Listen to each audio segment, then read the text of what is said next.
छोटे से गांव में एक पुरानी हवेली थी जिसे लोग श्रापित मानते थे।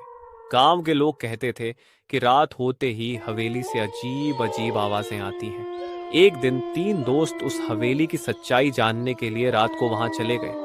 हवेली के अंदर घुसते ही चारों ओर घना अंधेरा और सन्नाटा था। अचानक दरवाजे अपने आप बंद हो गए। तीनों दोस्त डर से कांपने लगे। वो कांपते हुए आगे गए।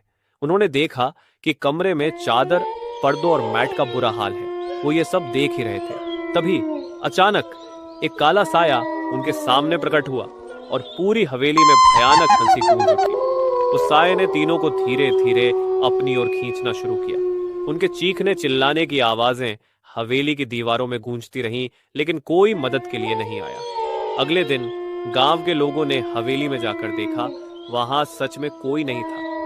वहां सिर्फ तीनों की बिखरी हुई चप्पलें और जली हुई दीवारें मिली। ये देखकर वहां के लोग पहले से भी ज्यादा डरने लगे।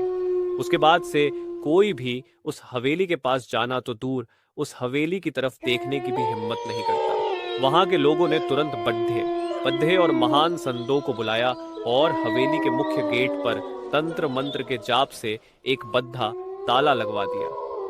हवेली के चारों तरफ ऊंची ऊंची दीवार बना दी गई जिसमें कोई दरवाजा नहीं था, ताकि कोई भी व्यक्ति चाहकर भी उसके अंदर न जा सके। उस हवेली का खौफ लोगों में इतना था, गांव के लोग अब भी उस हवेली के पास जाने से डरते हैं।